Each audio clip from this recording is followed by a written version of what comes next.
be giving a speech on why the military is better to enlist in than having uncles saying pay for your student loans. I will be giving this speech because many people do not know of the benefits that the military provides. The first step to enlisting in the military is to have a clear mind and understand that it's not only benefiting you, but it's benefiting others of the country. Once you enlist and you finish your basic training, AIT training, you are giving different options to help pay for college. The Army National Guards provides 100% in tuition. They give you all the money that you need, and you have the choice of enlisting into any state college that you choose to. But that being said, once you do that, you provide ADF to the school, which will allow the school to have access to your money that is given to you by the state. I'm getting nervous.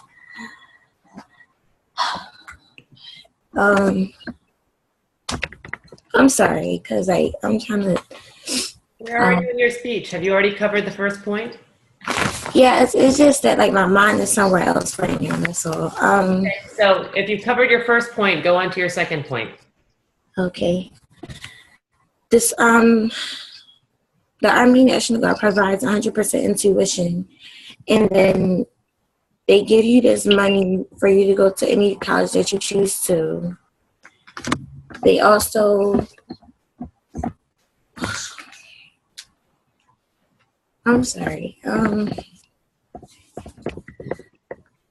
What are your 3 points? Let's just talk it through. Think of this is what I'd like everyone to think in their heads if they've lost their way. What are the few main points that you have to tell us why the Army is better? They benefit you better because you don't have to pay the student loans back as long as you pass all your classes. And number 2, that was number 1. It lasts forever. Like you can go back to school even after you graduate. That's interesting. Have you already told us about that point? No. Okay, tell us a little bit more about that, and then tell us one more point, and then conclude. And you've given a good speech. As long as you pass all your classes, you never will have to pay the money back. You have to pass your classes with a C or above, and you'll be able to continue going to school. After you graduate, you have the option of going back to school to either gain your master's or to another technical school. And as long as you pass them, then you will be okay. And then what's another benefit, Imani? You can also, once you enlist into the military, the money that you get for your schooling, if you have children or a spouse or anything like that, the money also will benefit them also. In what way? The military also provides tuition for your children or your family. They don't pay for it 100%, but they give up to close to about 70% of their tuition. Wow. Okay, so you just gave a really strong conclusion. Alicia, Shakira, and Tony we heard that. We knew exactly where she was going. The first main point was really, really convincing. The second and third one, once I asked you about them and you got over the nerves and your mind got clearer, they're very, very persuasive. I'd like just to hear a conclusion that Alicia suggests what a conclusion should have in it, and then Imani will close it out nicely. I just think the conclusion should kind of summarize what you talked about in your previous topics. Absolutely. So Imani, go for it. It's good feedback, Alicia.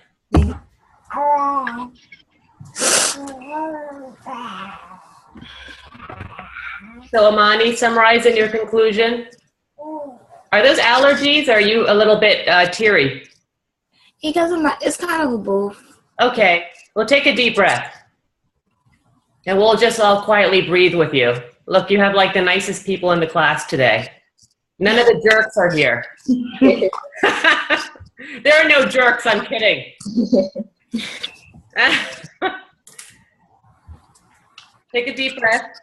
You're in the military. You look like a little baby. You're serving your country. We're all very impressed, aren't we?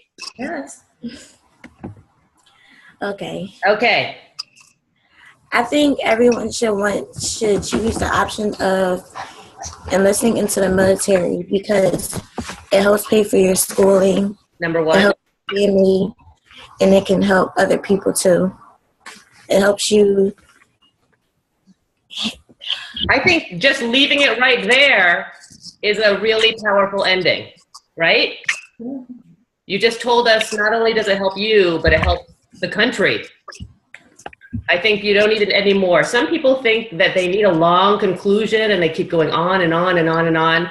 Sometimes a nice, short, succinct, powerful end is what audiences like best. And didn't you all think, oh, that's so nice when she said it, and then she started going on and you were thinking, no, don't say anymore. I know you were thinking that.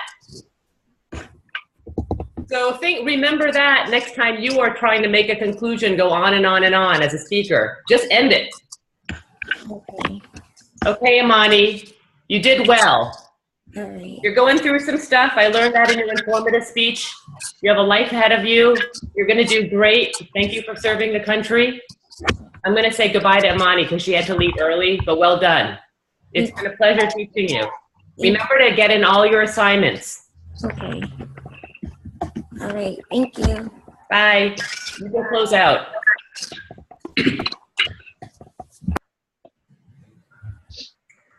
Okay.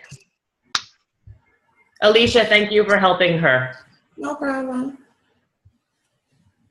I know you're a comforting person, so I thought you would just talk her through instead of me. Okay, do you all know each other? Sometimes I forget who has met who. Introduce yourselves. I've met Shakira, but hi everyone else. Hi. Hey, Connie. Hey, I'm Tony. How you doing? Hi, Tony. Nice to meet you. Nice to meet you. Thank you.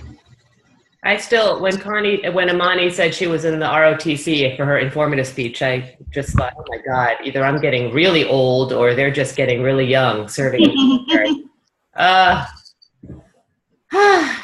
Connie, can you hear me? Yes? Okay, I'm going to just mute her and I'm going to let you guys, Connie tends to have a few technical difficulties and so she's going to deal with that. Alicia, why don't you just breathe? You've always given a very lovely speech. Well prepared, you know what you're doing. I don't have to remind you of anything. Everyone's persuasive speeches have been far stronger than their first impromptu speeches. That's all I want to see in this class. You all knowing that people are not born good public speakers. It just takes practice. And I'm convinced that if everyone in this class gave one-minute speech for the next 30 days, for just 1 month, one quick speech, you would all be very practiced, very comfortable, very strong public speakers. So no one should ever say they're a bad public speaker. Which people should be walking around saying is, I don't speak well in public because I never do it. So whenever you're ready, Alicia. Okay.